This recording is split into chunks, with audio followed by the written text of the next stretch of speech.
Hey guys, tonight we are strapping on our metaphorical sandals and stepping back in time, way back, to a land shimmering under the African sun, a place where power wasn't just held in hands, but woven into hair.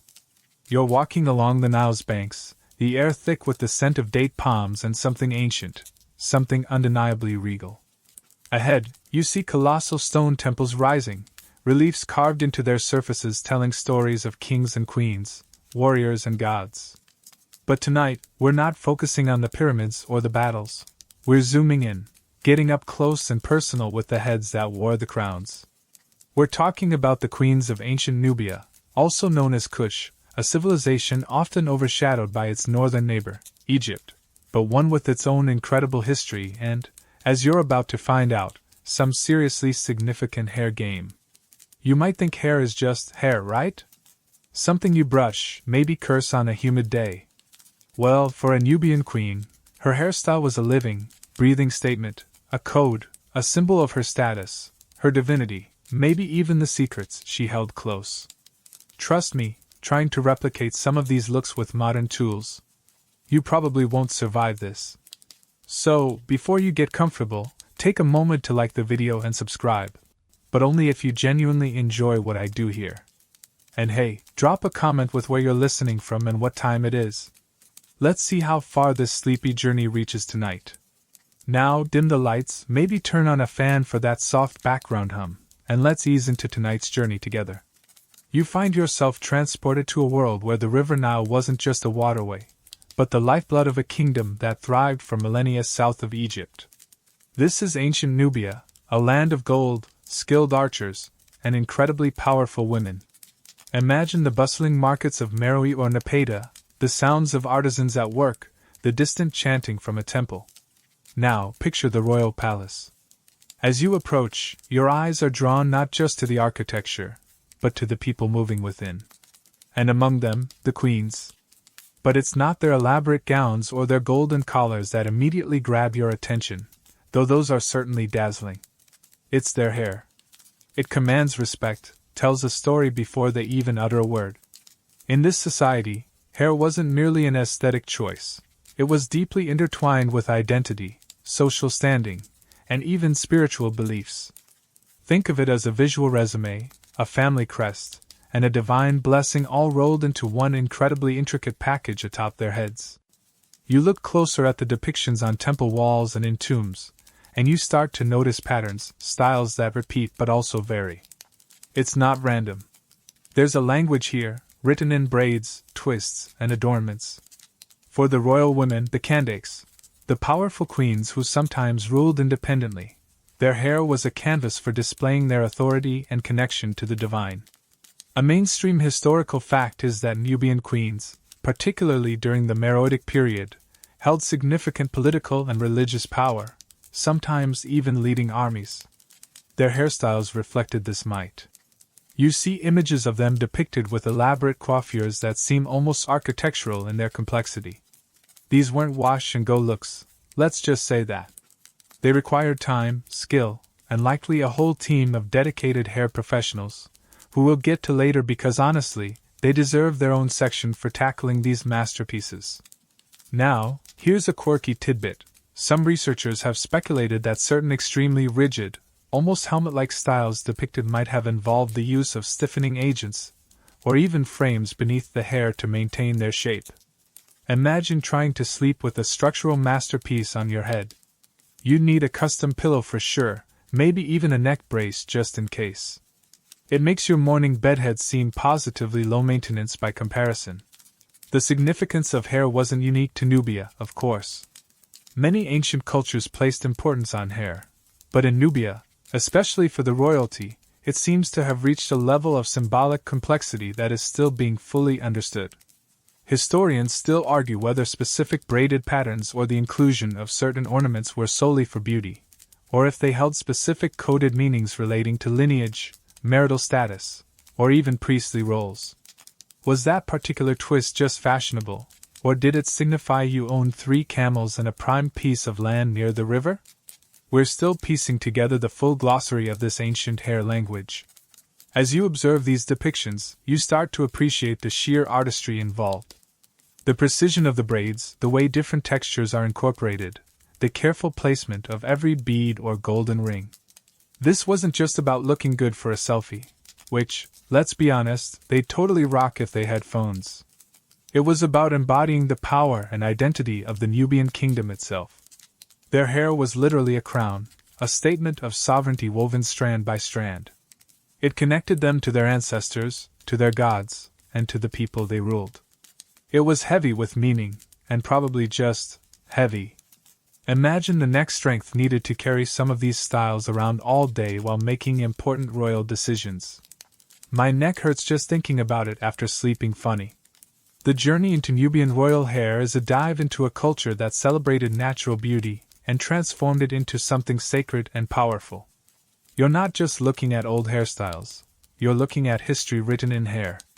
And as we move forward, we'll unravel the techniques, the materials, the beliefs, and the people behind these incredible creations. Get ready to see hair in a whole new light, one that shines brightly from the heart of ancient Africa. You're still standing there, looking at these ancient depictions, mesmerized by the sheer scale and detail. And your gaze keeps returning to the women, the queens, the Kandakes. These weren't just consorts or figureheads. Many of them were rulers in their own right, commanding respect, wealth, and sometimes even armies. Think of Kandak Amanirenas, who famously led her forces against the Romans. Now picture her, not just in armor, but with one of those elaborate hairstyles we were talking about, probably peeking out from under a helmet or integrated with a royal headdress. It adds a whole new layer to the image, doesn't it? These powerful queens didn't shy away from displaying their authority, and their hair was absolutely central to that display.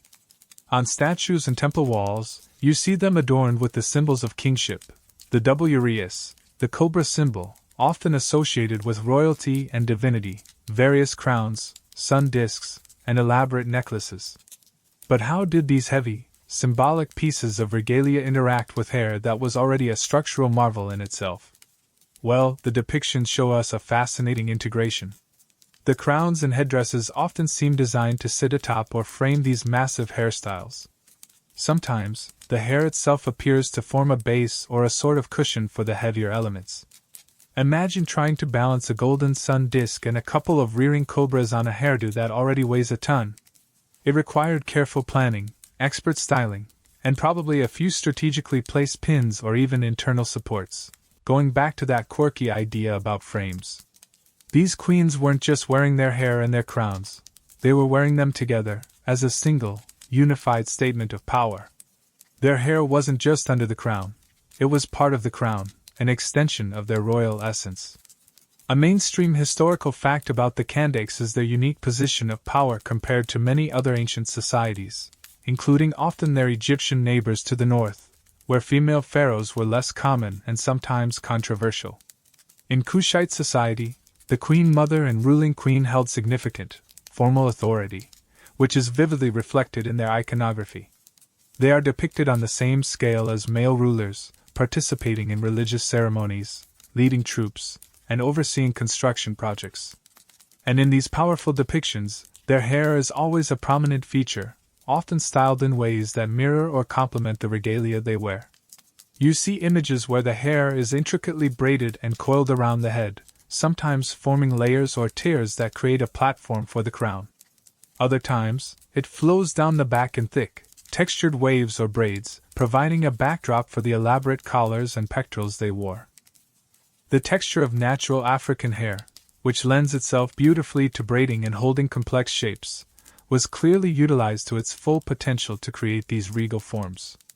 Consider the Meroitic crown, often depicted as a cap-like structure adorned with symbols like the ram, associated with the god Ammonius, important in both Egypt and Nubia, and the uraeus. This crown sits firmly on the head, but the hair beneath it is far from hidden. It bursts out from under the sides or cascades down, adding volume and presence. It's as if the hair provides the vital, living energy that supports the rigid, symbolic structure of the crown. It's not just hair, it's a foundation of royal power. Here's a slightly more fringe tidbit. Some researchers have suggested that the specific way the hair was styled under the crown might have had additional symbolic meaning, perhaps related to the deity represented by the crown itself, or even indicating a specific ritual role the queen was performing. It's hard enough to get my own hair to cooperate without adding ancient religious significance to it. Imagine the pressure. Is this braid pattern sufficiently reverent for Ammonius? Or does it accidentally invoke the spirit of my annoying cousin? Historians still argue whether the exact shape or volume of the hair beneath the regalia communicated specific messages beyond general status. Was a higher pile of braids a sign of greater divinity? Did a certain type of coil pattern signify a particular lineage or clan? We see patterns repeat across different queens and different periods, suggesting a codified system, but the exact grammar of that system remains a subject of ongoing debate and interpretation based on the limited textual and archaeological evidence. It's like trying to understand a complex language just by looking at pictures of people talking.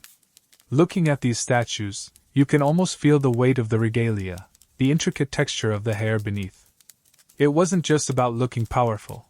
It was about embodying power, from the tips of their toes to the top of their elaborately coiffed and crowned heads. The hair and the crown weren't separate items of clothing. They were part of the queen's very being as a ruler. It makes putting on a tiara for a fancy dress party seem a bit underwhelming, doesn't it? You're just wearing a sparkly hat. They were wearing their destiny woven into their hair. And the skill involved. Think about the individuals who had to create these looks.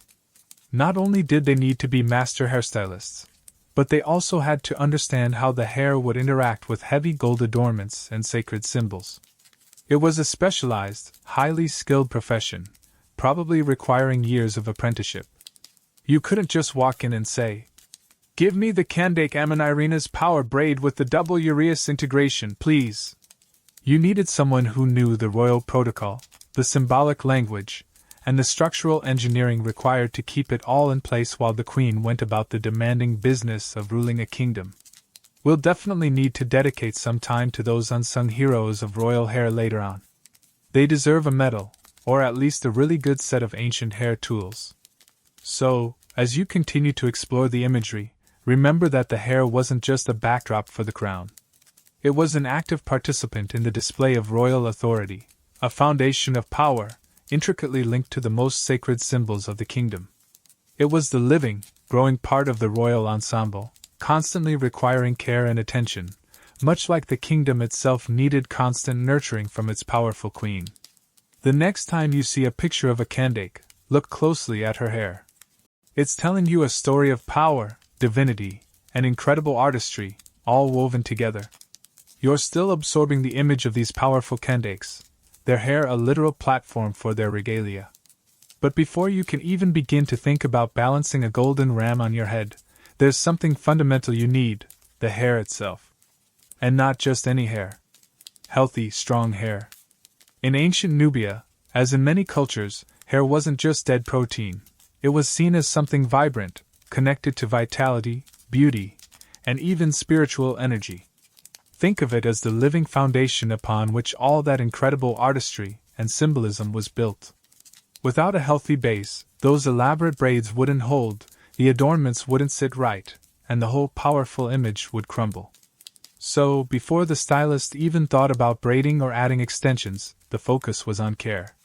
Just like you might moisturize your skin or take vitamins for health, ancient Nubians understood the importance of nurturing their hair.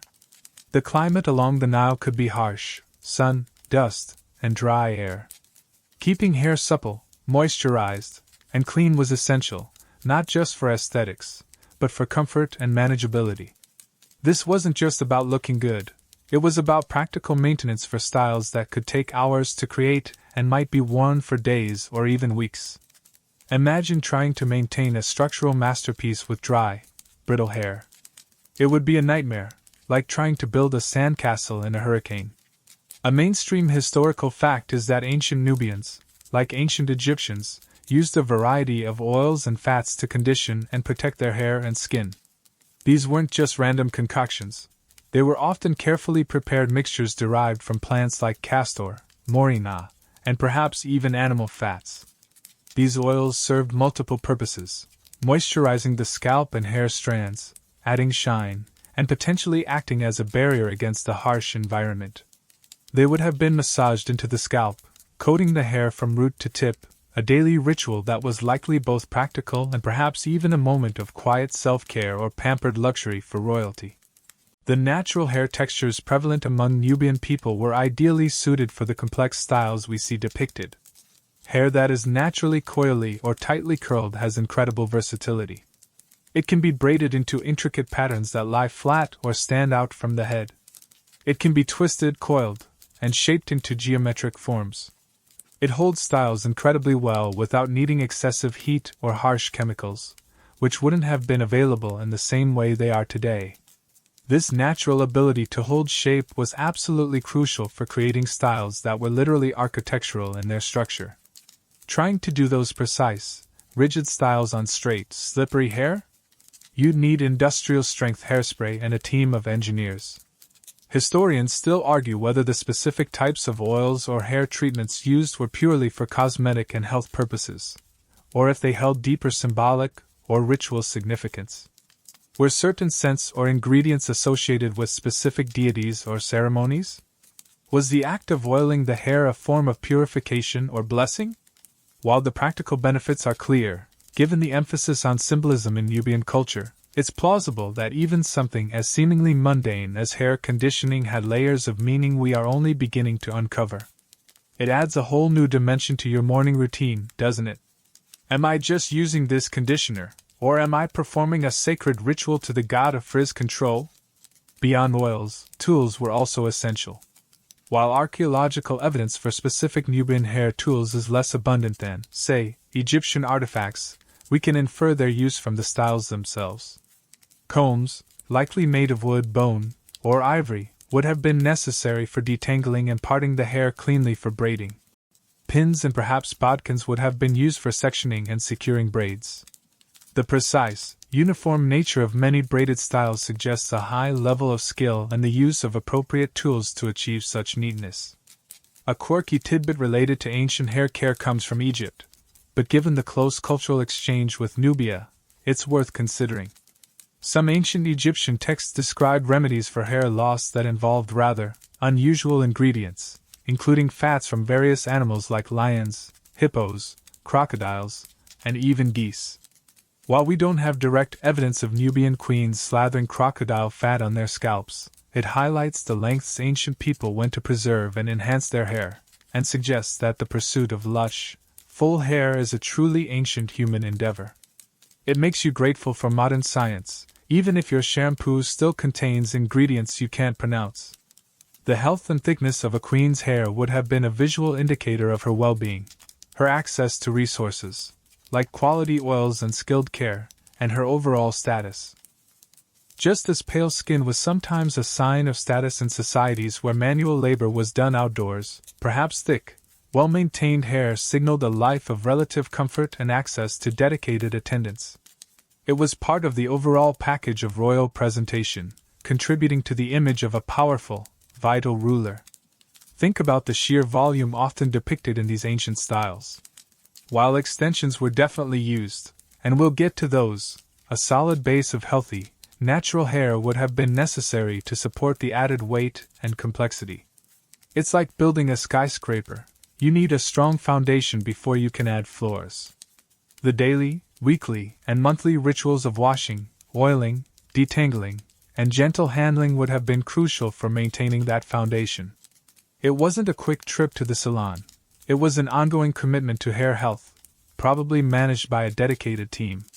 You can almost picture the scene, a queen sitting patiently, perhaps in a quiet courtyard, while her stylists carefully work through her hair, applying fragrant oils, parting sections with precision, and beginning the slow, rhythmic process of braiding or twisting.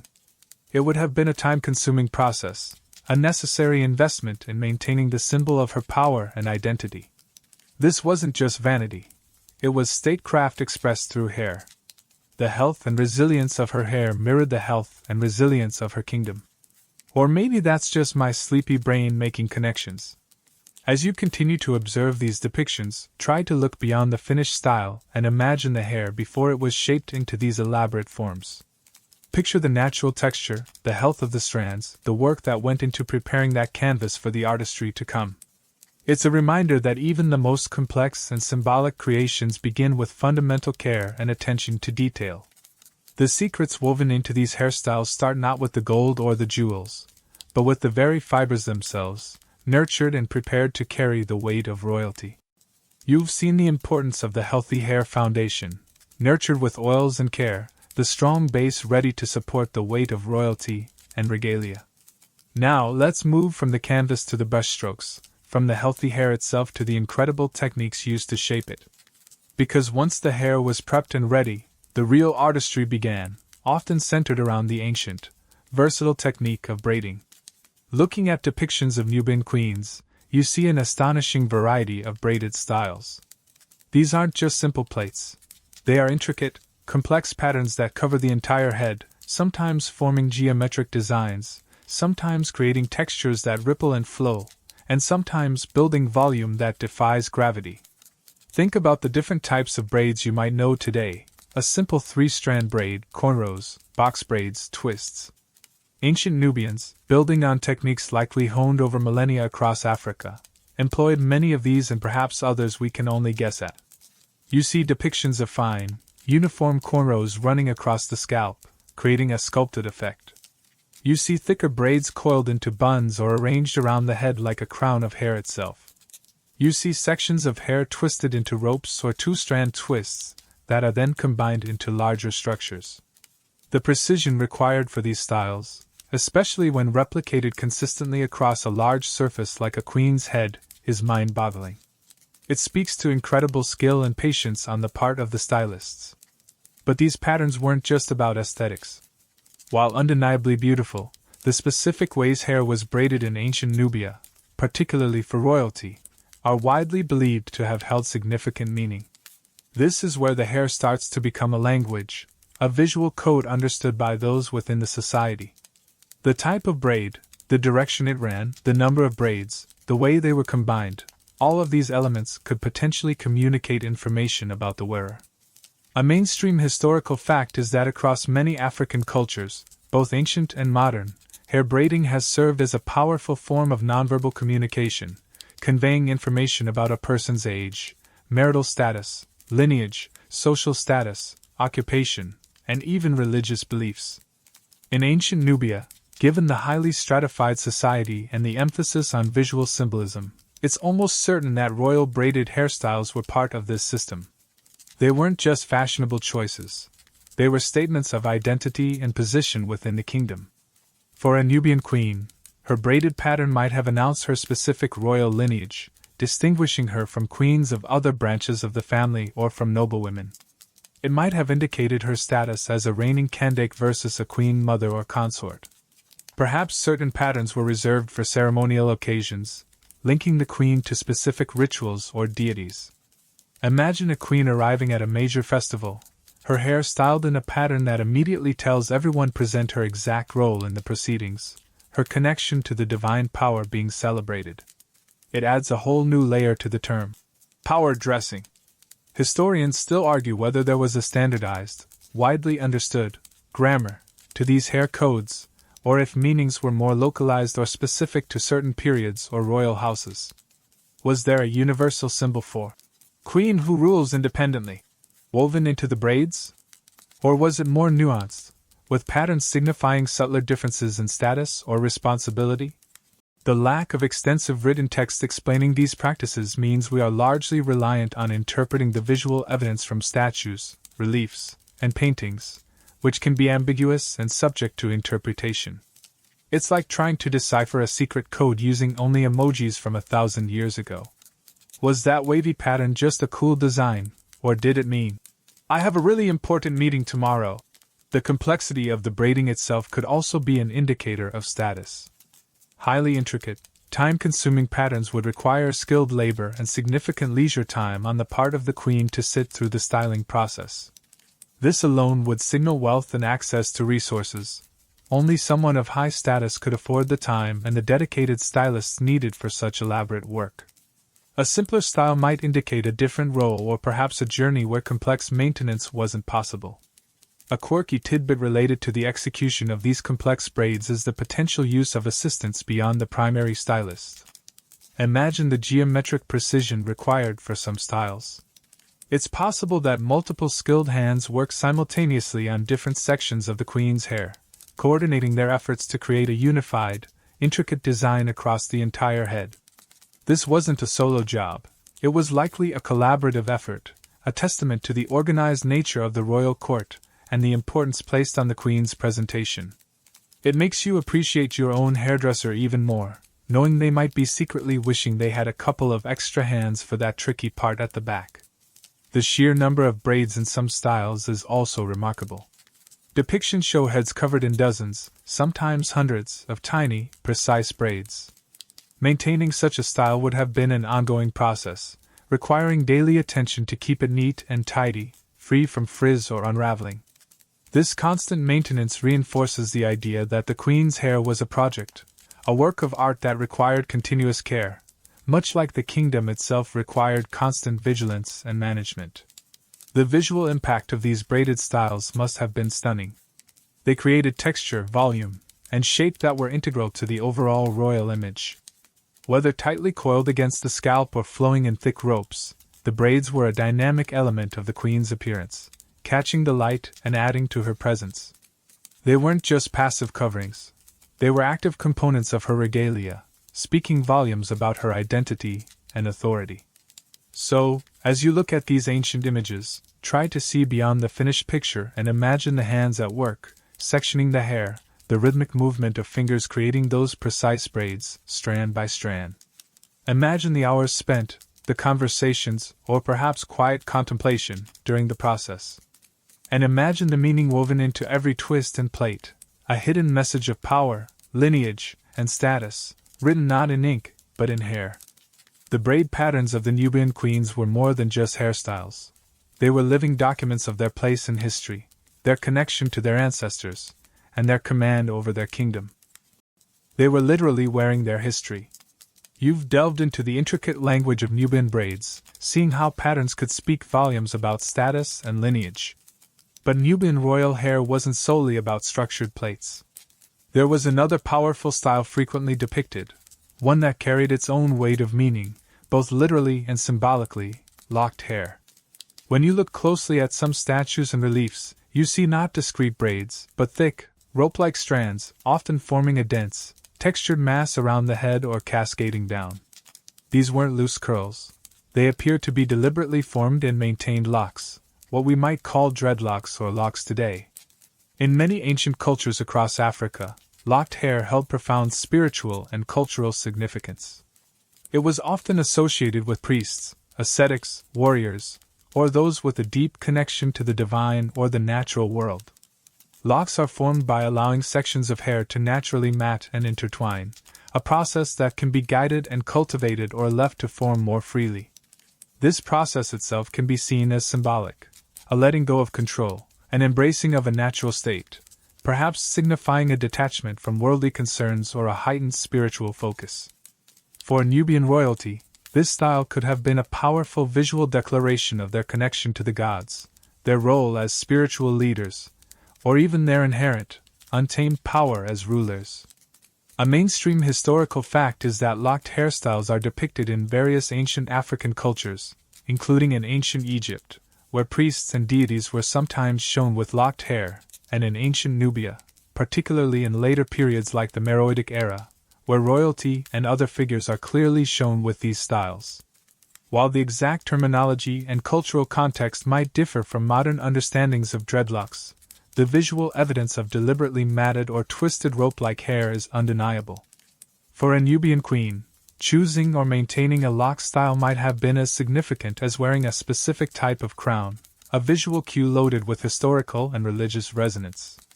Imagine the texture, the weight of those thick ropes of hair. Unlike discrete braids, which can sometimes feel lighter, a full head of mature locks has a substantial presence. It creates a powerful silhouette, adding to the aura of strength and authority. You see depictions where these locks form a dense frame around the queen's face, or are gathered up into elaborate structures on top of the head, sometimes intertwined with adornments. They aren't just hair, They are a force of nature, tamed and shaped, but still retaining an element of wild, inherent power. Historians still argue whether the prevalence of lock styles among Nubian royalty, especially the Kandaks, was primarily a religious statement, a symbol of warrior status, as some deities associated with war are depicted with similar hair, or simply a regal fashion that evolved from earlier braided styles. Was it a specific priesthood they were part of that required locked hair? Was it a deliberate visual distinction from Egyptian styles which often favored braids or smooth-styled hair? Or did it signify a connection to the earth, to ancestral spirits, or to the potent, life-giving energy of the Nile itself? The visual evidence is strong, but the precise meaning remains open to interpretation. It's like trying to understand why your friend insists on wearing that one specific, slightly too small hat. There's probably a reason, but is it deep and meaningful, or just a weird personal choice?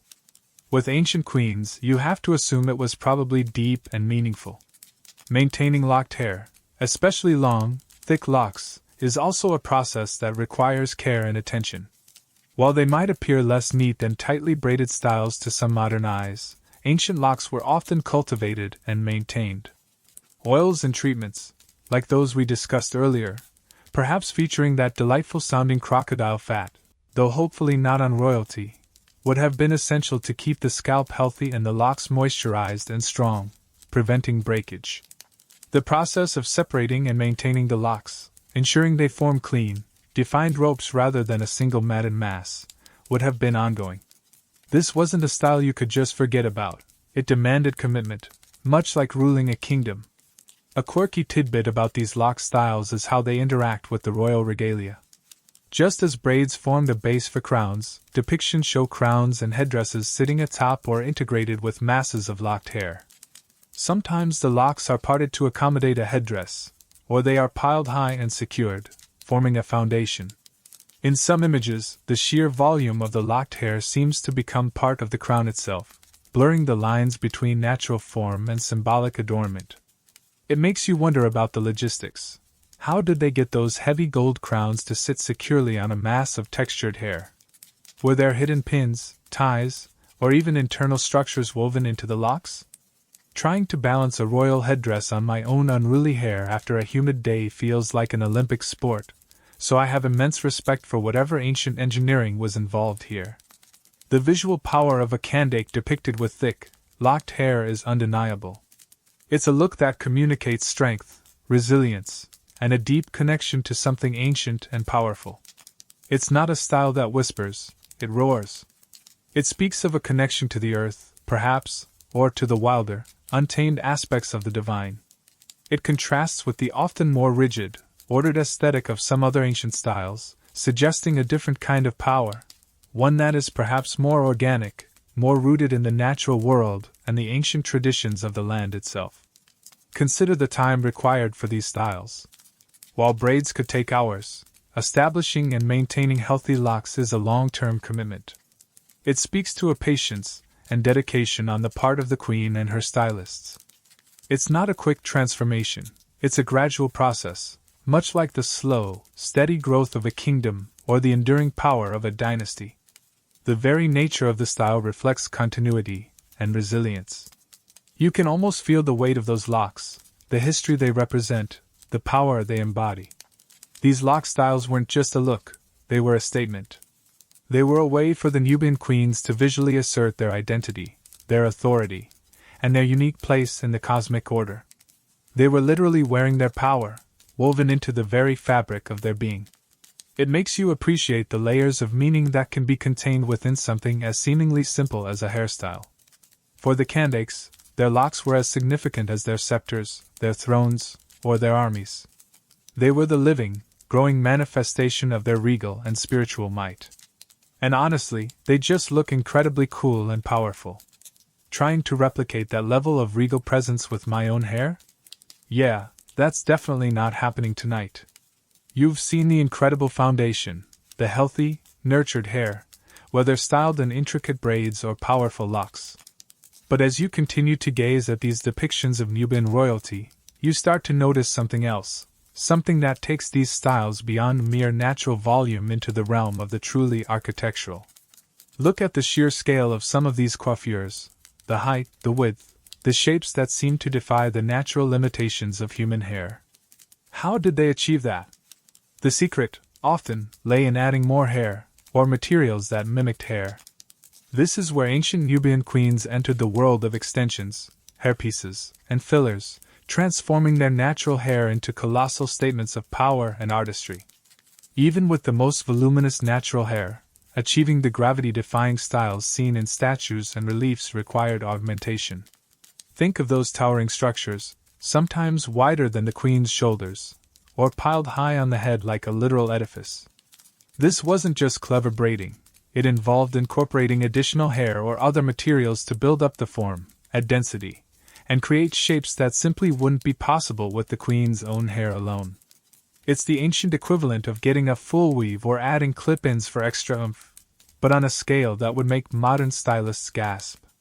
A mainstream historical fact is that the use of hair extensions and elaborate hairpieces was common in the ancient world, particularly among elites in cultures like Egypt, and significantly, Nubia. Archaeological discoveries in tombs have unearthed actual hairpieces made from human hair, sometimes styled and ready to be worn. Depictions on temple walls and statues clearly show styles with a volume and structure suggesting the addition of significant amounts of material beyond the queen's own hair length and thickness. These weren't subtle additions. They were integral components of the final, elaborate hairstyle, essential for achieving the desired regal silhouette. The materials used likely varied. Human hair would have been prized, perhaps sourced from attendants, family members, or even acquired through trade. This would have been the most natural-looking option, seamlessly blending with the queen's own hair. But creating styles of truly massive scale might have required more than just human hair. Evidence from other ancient cultures, and speculation based on the stiffness of some depicted styles, suggests the use of other materials. Plant fibers, like those derived from palm leaves or papyrus, could have been processed to resemble hair or used as internal padding and structure. Animal hair might also have been utilized, though perhaps less frequently for royalty due to texture differences. These fillers and extensions weren't just about length. They were about building form, creating a scaffold upon which the final style was constructed. Imagine the process. The queen's own hair is carefully braided or styled at the base, and then sections of added hair or fiber are meticulously attached. These could be pre-made pieces, like wigs or partial falls, or loose hair braided or twisted directly into the queen's hair, building up volume and length section by section. The stylists would have needed incredible skill not only in blending the added material, but also in shaping it into the desired form. This wasn't just about adding volume. It was about sculpting the hair into specific, often symbolic, shapes. Historians still argue whether the specific materials used for extensions or fillers held symbolic meaning. Was human hair preferred for its natural vitality and connection to the wearer? Were certain plant fibers associated with specific deities or rituals? Or was the choice primarily based on availability, cost, and the desired aesthetic effect? While the practical benefits of using fillers for volume and structure are clear, it's plausible that in a culture so rich in symbolism, even the materials themselves might have carried deeper significance, adding another layer to the visual language of the queen's hair. It makes you wonder if choosing synthetic over human hair today is missing out on some ancient, cosmic connection. Probably not, but it's a fun thought. The function of these extensions and fillers went beyond just looking impressive. They were crucial for supporting the heavy adornments we discussed earlier. Those golden crowns, sun discs, and elaborate jewelry needed a stable base to sit upon. The added volume and structure provided by extensions created that foundation, allowing the regalia to be securely attached without pulling excessively on the queen's natural hair. The hairpiece became part of the structural engineering holding the entire royal ensemble together. It wasn't just decoration, it was architecture for the head. A quirky tidbit that arises from considering the scale and rigidity of some styles is the possibility of internal supports. Imagine a style that resembles a tall cone or a wide, flat disc. While skillfully braided or locked hair and added extensions provide volume, maintaining such precise geometric shapes might have required something more rigid inside. Could they have used lightweight frames made of reeds, wood, or even padded cloth forms over which the hair and extensions were styled? While direct evidence of such internal structures is scarce, the visual depictions certainly suggest a level of rigidity and form that is hard to explain with hair alone, even augmented hair. Trying to recreate one of those looks without a little hidden help would be like trying to build a pyramid out of jello. The time and effort involved in creating these augmented styles must have been immense. Preparing the extensions or hairpieces, attaching them securely, and then styling the entire mass into a complex, precise form would have taken hours, likely spread over multiple sessions. And maintaining such a style? That was an ongoing commitment, requiring regular touch-ups, rebraiding, and careful handling to keep the structure intact and the hair looking neat.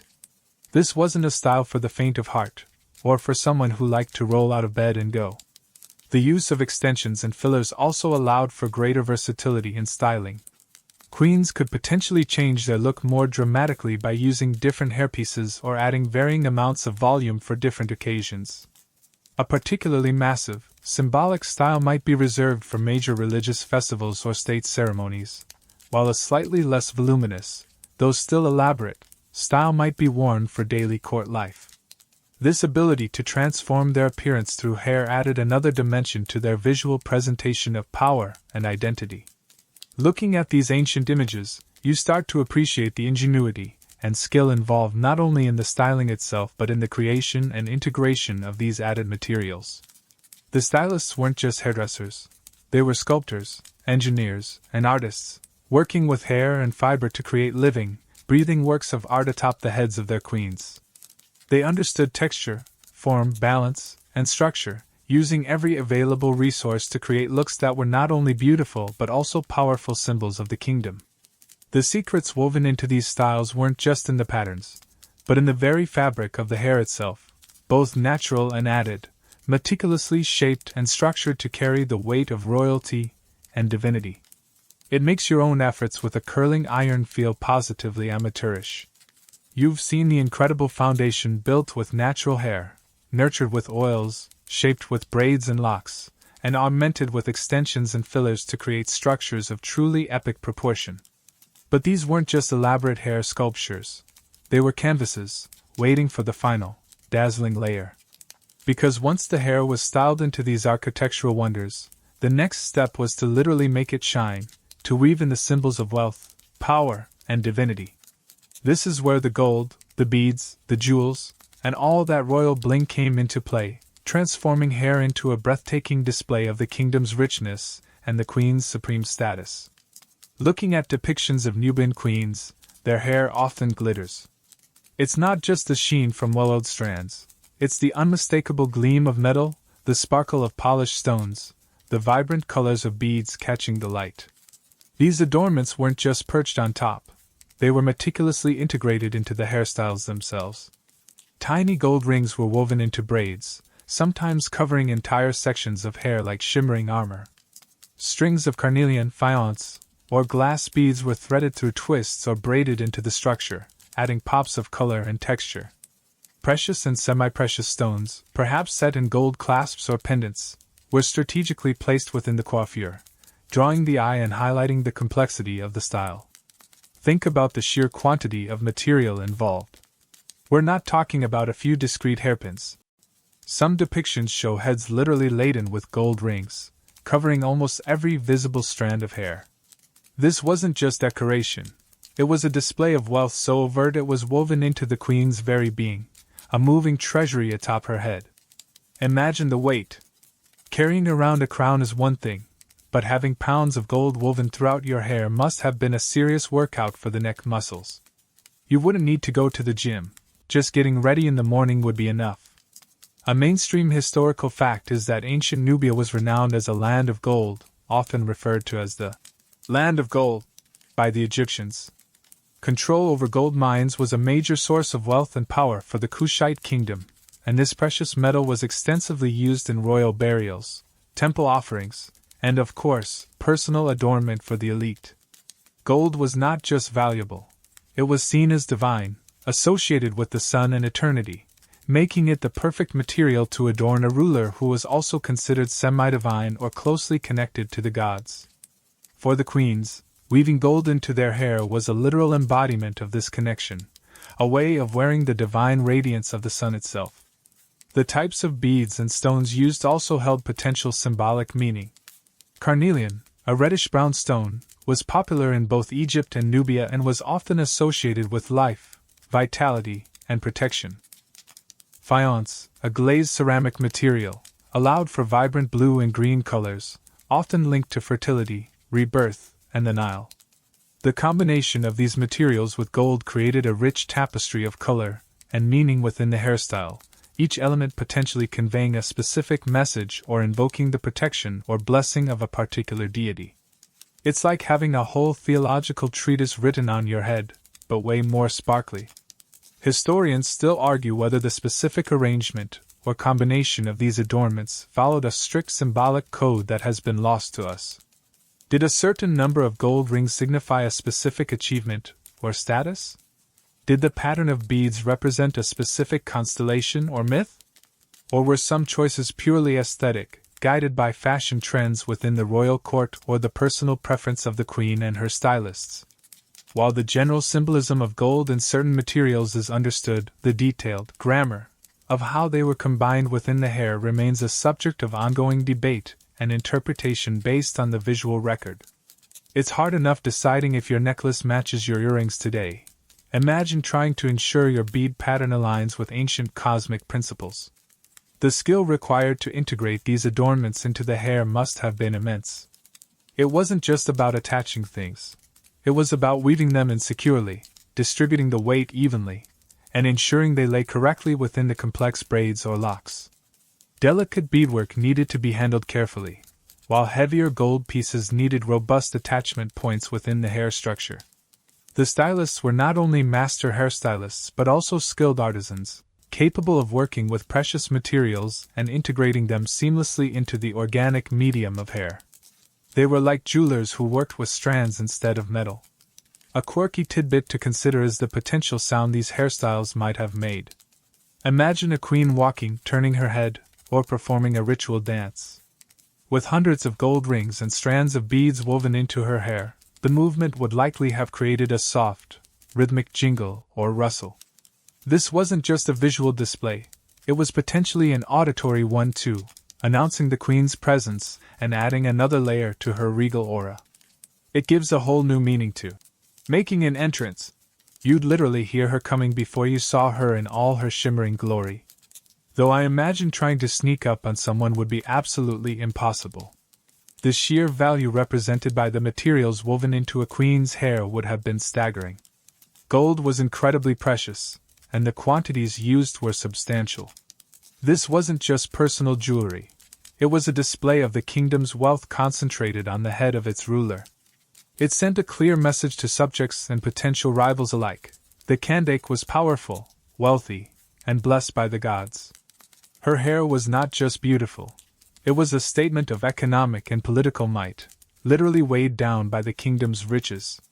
It makes my most expensive hair product feel like pocket change in comparison. These adornments weren't just static elements. They were part of the dynamic presentation of the queen. As she moved, the gold would catch the sunlight or the flickering lamplight, creating a dazzling effect. The colors of the beads would stand out against the dark texture of the hair. Every element was carefully chosen and placed to enhance the overall impact of the hairstyle and the queen's presence. It was a performance of power, with hair as the stage and gold and jewels as the props. So, as you gaze at these ancient images, try to see the glitter, hear the imagined jingle, and feel the weight of the adornments woven into the hair of the Nubian queens. These weren't just pretty additions, they were integral components of a complex visual language, speaking of wealth, divinity, protection, and status. They transformed hair into a radiant crown, a testament to the power and artistry of a remarkable civilization. The secrets weren't just in the styling. They were in the shimmer and gleam of every precious piece woven into the fabric of their regal hair. You've seen how the hair was the foundation, the structure, the canvas, and the framework for dazzling displays of wealth and power. But just like a beautiful painting needs varnishing or a complex sculpture needs finishing touches, ancient Nubian royal hair required ongoing treatments. We're talking about the practical stuff, the oils, the scents, the potential for color, the things that kept these elaborate styles looking good, feeling comfortable, and perhaps even smelling divine. Because let's be honest, even the most stunning hairstyle isn't quite right if it's dry, itchy, or smells like, well, like it's been sitting on your head for a week under a heavy gold crown. We touched briefly on oils when discussing the health of the hair foundation, but their use went far beyond simple conditioning. Oils and fats were essential for keeping the scalp moisturized in a hot, dry climate, preventing dryness, flaking, and discomfort. They also added a healthy sheen to the hair, making those intricate braids and powerful locks catch the light and look vibrant. Think of it as the ancient equivalent of that perfect finishing spray that gives your hair that extra bit of gloss. Without these treatments, the hair would quickly become brittle, difficult to manage, and prone to breakage, completely undermining the effort put into the styling and adornment. A mainstream historical fact is that oils derived from plants like castor, moringa, and perhaps others native to the region were widely used in ancient Nubia and Egypt for cosmetic and medicinal purposes, including hair care. These oils would have been extracted from seeds or fruits through processes like pressing or rendering. They weren't just slathered on.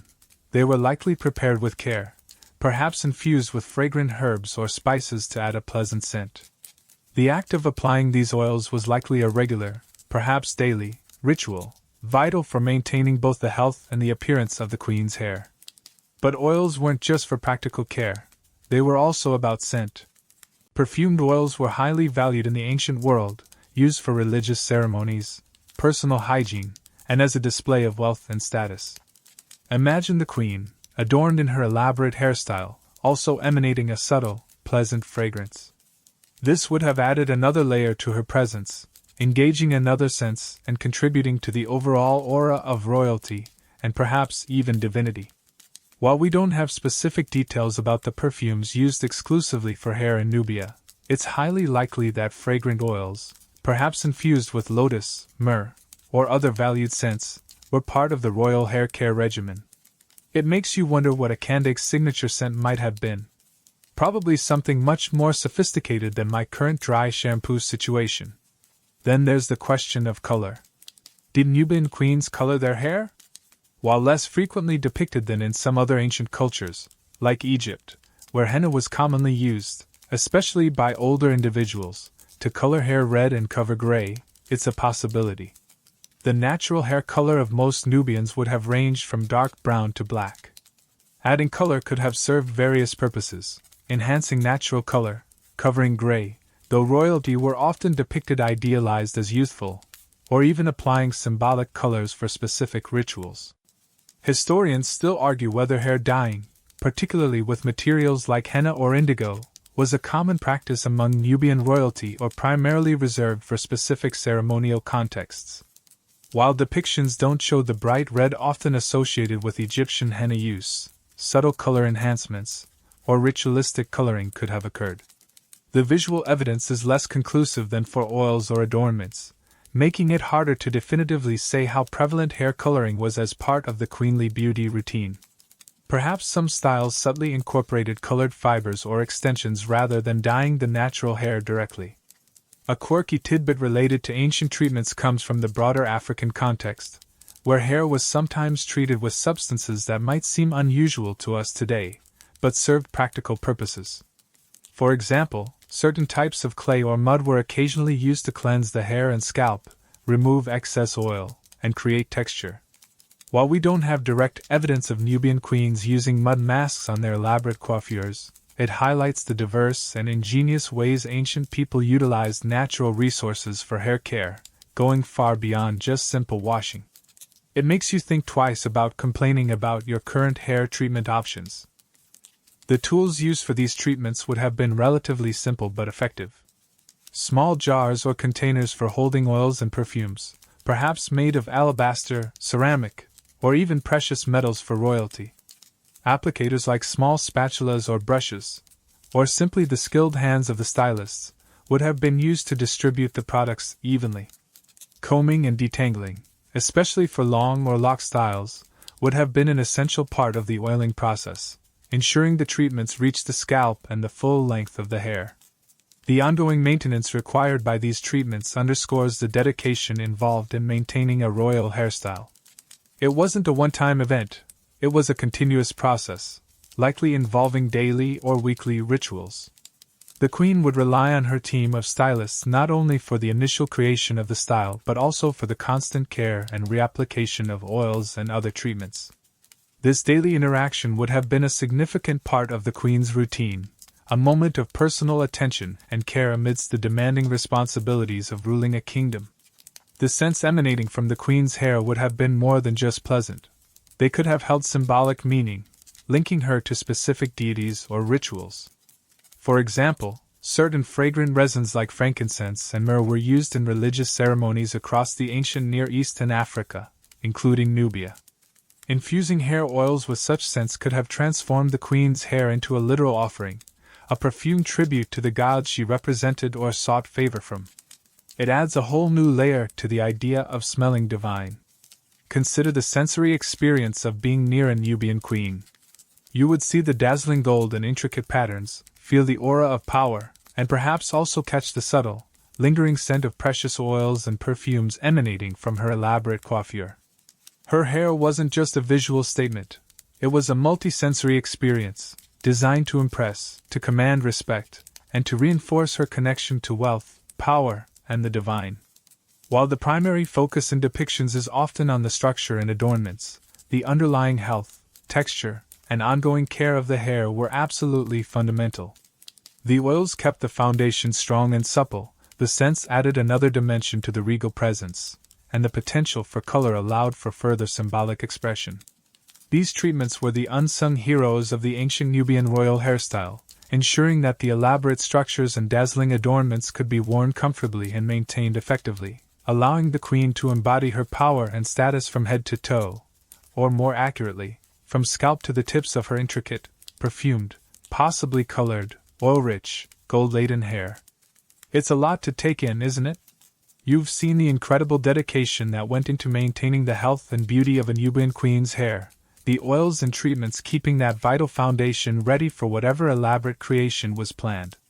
But hair, like life itself, isn't static. It grows, it changes, and in ancient societies, particularly for someone of royal status, those changes were often marked and communicated visually.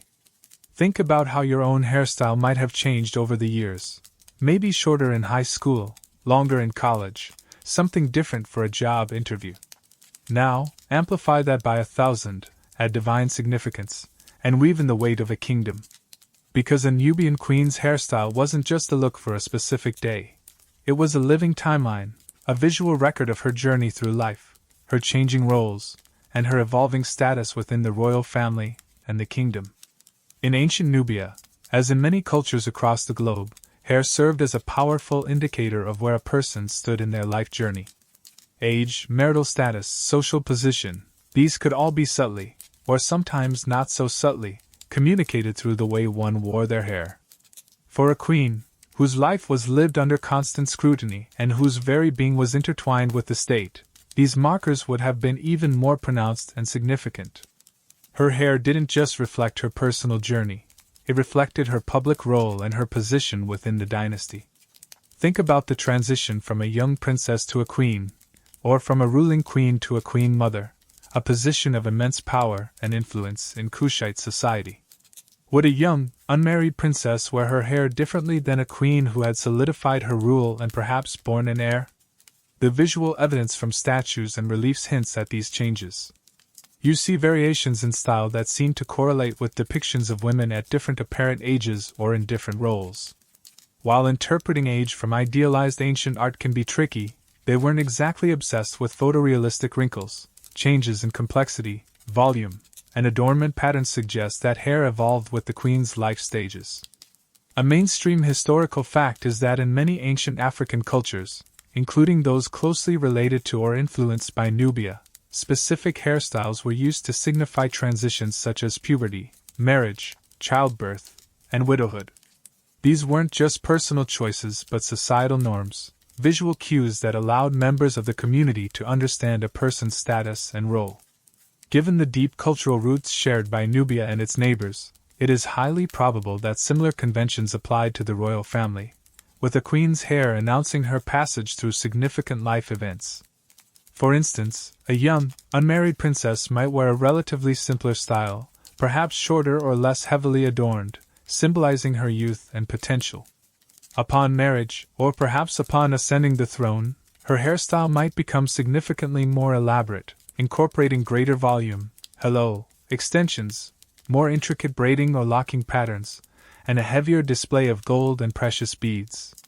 This shift would visually announce her new status, her maturity, and her readiness to take on the responsibilities of royalty, perhaps even her fertility and potential to continue the royal line. It's the ancient equivalent of updating your LinkedIn profile after a promotion, but with way more gold and less awkward networking. Becoming a queen mother, the mother of the reigning king, was a particularly powerful position in Meroitic Nubia. These women often wielded significant political authority, sometimes even ruling alongside or on behalf of their sons. Depictions of queen mothers often show them with styles that are incredibly elaborate, perhaps even more so than those of the reigning queen, signifying their wisdom, experience, and formidable influence. Their hair might be piled higher, feature particularly complex patterns, or be adorned with symbols that emphasize their matriarchal authority. It's the ultimate power bob, but make it ancient and architectural. Historians still argue whether specific braided patterns or the inclusion of certain adornments were universally understood symbols of marital status or age across different periods and regions of Nubia, or if these meanings varied. Was there a specific twist that meant, recently married? A particular arrangement of beads that indicated, mother of the heir? While we can observe correlations between depictions of seemingly younger or older queens in certain styles, definitively cracking the code of this visual language is challenging without accompanying texts explicitly explaining the symbolism. It's like trying to figure out the plot of a movie just by looking at screenshots of people's hairstyles. The maintenance of these styles would also change with life stages. A younger queen might have more time or energy for elaborate daily styling, while an older queen or queen mother might rely even more heavily on her team of dedicated stylists, perhaps opting for styles that, while still complex, were designed for longevity and easier upkeep between major restyling sessions. The sheer physical demands of sitting for hours to have your hair styled, especially as you age, would have been a factor. Maybe they developed special reclining chairs or had really good ancient painkillers. A quirky tidbit to consider is the possibility of ritualistic hair changes associated with major life events. In some African cultures, significant transitions like marriage or widowhood involve cutting or restyling the hair as a symbolic act.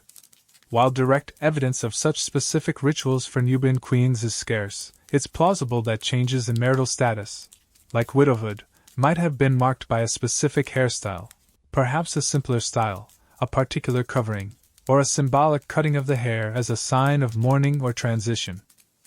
Imagine the emotional weight carried in such a change, the public declaration of a new phase of life through the alteration of this deeply symbolic part of the self. The sheer volume and weight of some of the styles, especially those augmented with extensions and heavy gold, might have been more feasible for younger, stronger individuals.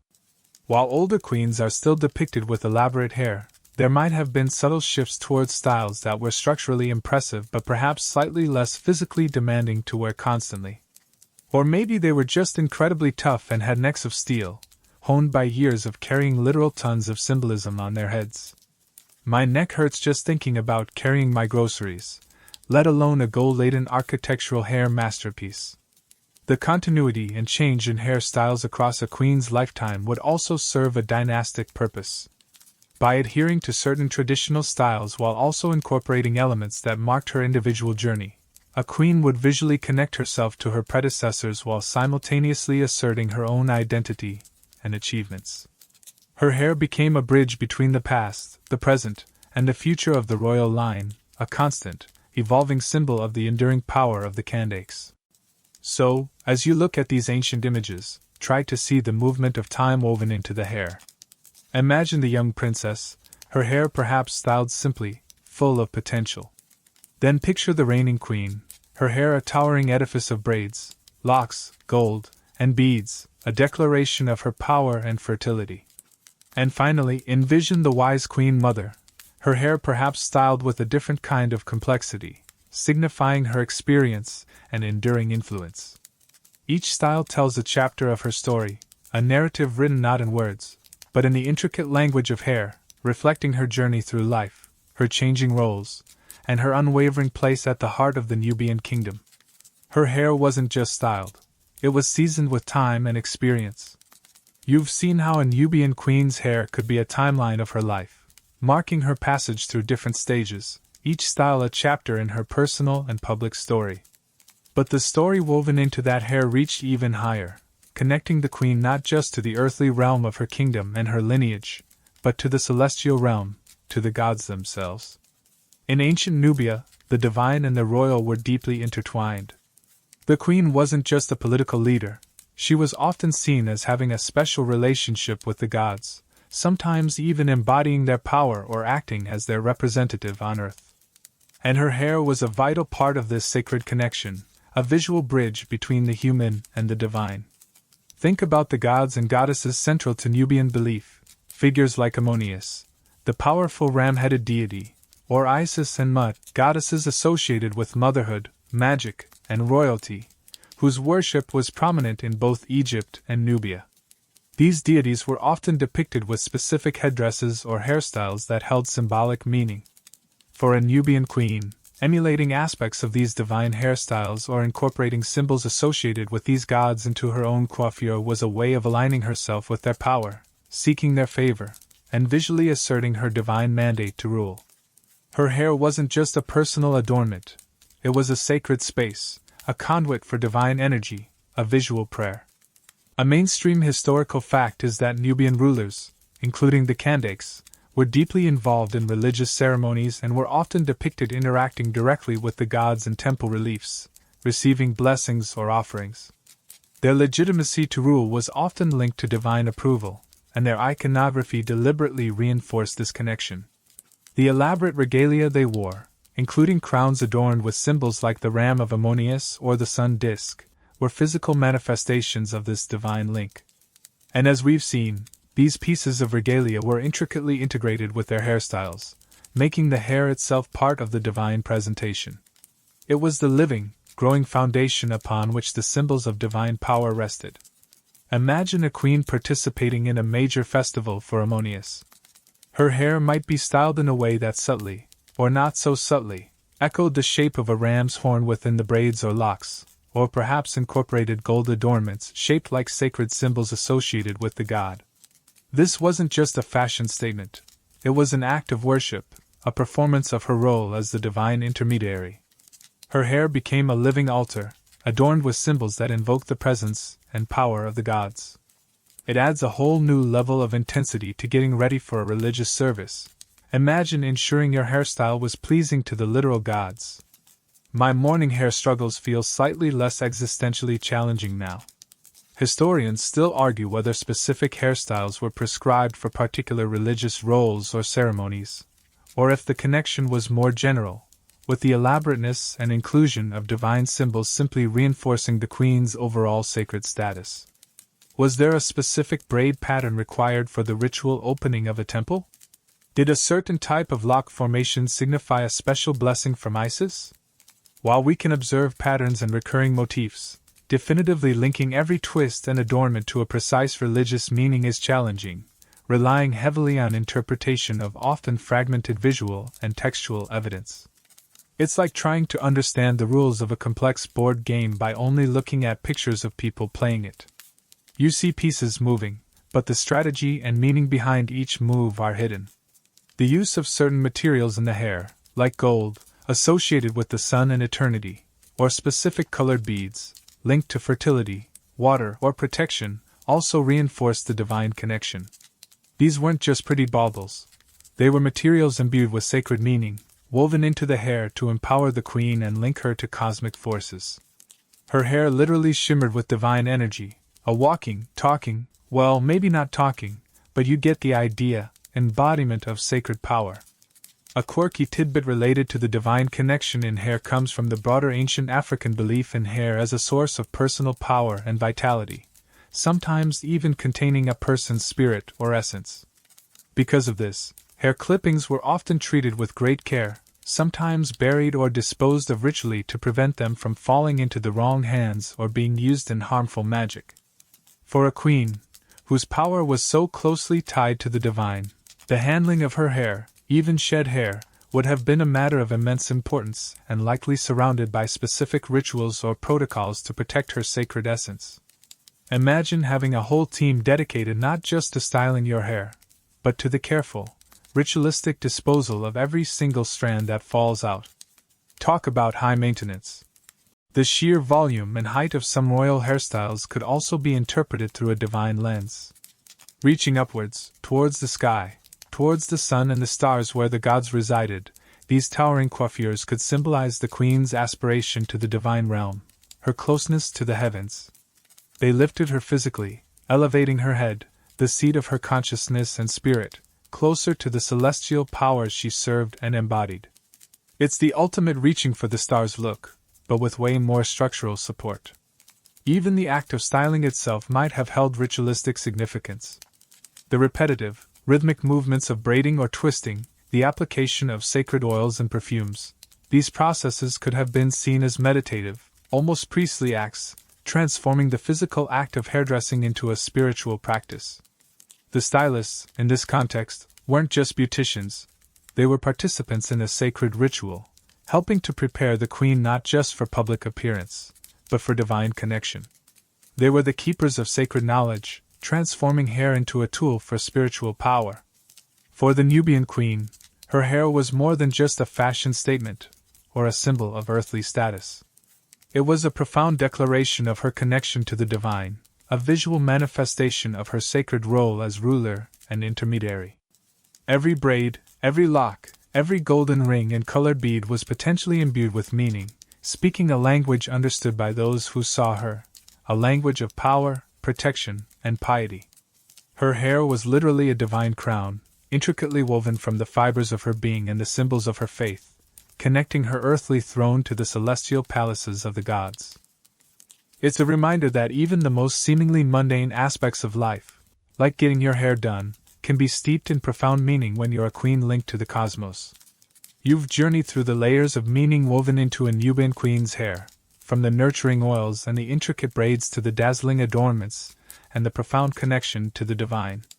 But ancient Nubia didn't exist in isolation. To the north lay its powerful and sometimes rivalrous neighbor, ancient Egypt.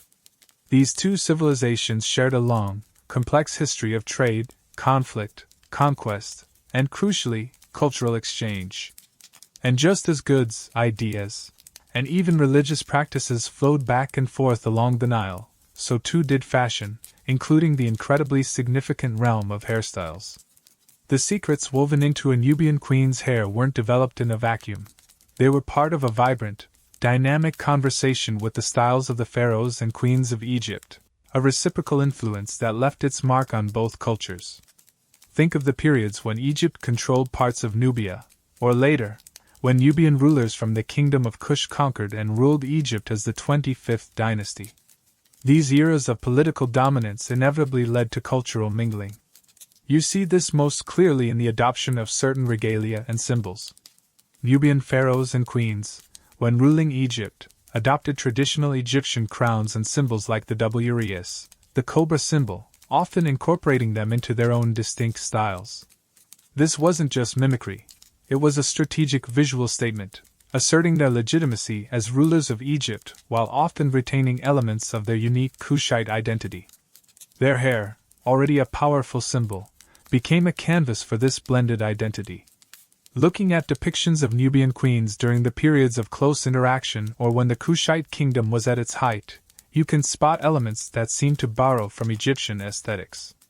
For instance, the tripartite wig, a popular style in Egypt where the hair or wig is divided into three sections, two falling forward over the shoulders and one down the back, sometimes appears on Nubian figures, though often adapted to suit the texture of natural African hair or integrated with Nubian styling techniques.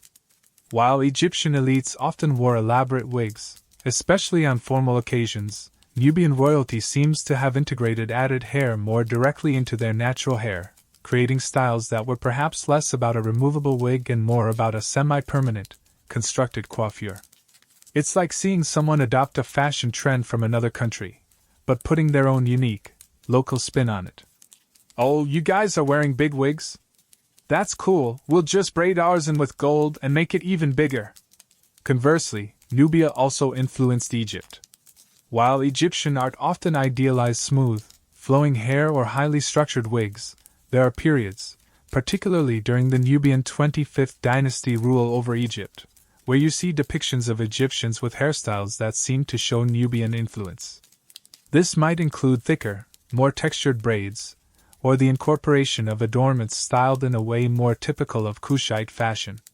The Nubian rulers brought their own aesthetic sensibilities, their own preferred materials, remember that gold, and their own mastery of natural hair styling techniques north with them, and these undoubtedly had an impact on the fashion of the Egyptian court and elite. It wasn't a one-way street, it was a cultural dialogue expressed through hair. A mainstream historical fact illustrating this exchange is the adoption of the double uraeus by the Kushite rulers of the 25th dynasty. While Egyptian pharaohs typically wore a single uraeus on their headdress, representing dominion over Lower Egypt, the Kushite rulers added a second cobra, symbolizing their rule over both Egypt and Nubia. This powerful symbol was prominently displayed on their crowns and headdresses, which sat atop or were integrated with their hair, visually merging Egyptian royal symbolism with Nubian power. This wasn't just about hair, but hair was the foundation upon which this blended political and divine statement was made. Historians still argue whether the adoption of certain styles or elements was primarily driven by political necessity, to appear legitimate rulers to the Egyptian populace, aesthetic preference, or a genuine cultural synthesis and respect for both traditions. Was the Nubian queen wearing a tripartite-inspired style simply trying to look Egyptian, for political reasons, or had that style genuinely become part of the shared cultural vocabulary of the Nile Valley elite? Distinguishing between deliberate political messaging, evolving fashion trends, and deeper cultural blending is a complex task when interpreting ancient visual evidence. It's like trying to figure out if someone is wearing a band t-shirt because they love the music, or just because it looks cool. A quirky tidbit that highlights the complexity of this exchange can be seen in depictions of Egyptian deities in Nubian temples, or Nubian deities in Egyptian contexts. Sometimes, these divine figures are shown with hairstyles or regalia that blend elements from both cultures, reflecting the syncretism, the blending of religious beliefs, that occurred. If even the gods were swapping fashion tips, it's no surprise that the queens were too. Imagine Ammonius showing up in Meroe with a new Nubian-inspired braided beard, or Isis visiting Egypt sporting some extra gold rings woven into her traditional vulture headdress. The exchange wasn't just about the finished look, it was likely also about techniques and products. Did Nubian stylists learn new ways of working with hair or creating specific adornments from their Egyptian counterparts? Did Egyptian stylists incorporate Nubian techniques for managing textured hair or integrating extensions and fillers? The shared use of oils and perfumes suggests a common knowledge base in hair care, but specific braiding techniques or methods for attaching adornments might have been areas of mutual learning and influence. It's the ancient version of sharing beauty hacks between friends from different countries. The visual impact of this blended styling must have been fascinating. A Nubian queen, with her natural hair texture and perhaps a preference for certain Nubian adornments, adopting an Egyptian-inspired structure like the tripartite style or integrating Egyptian symbols into her coiffure, created a look that was unique to her position and the complex geopolitical landscape she inhabited.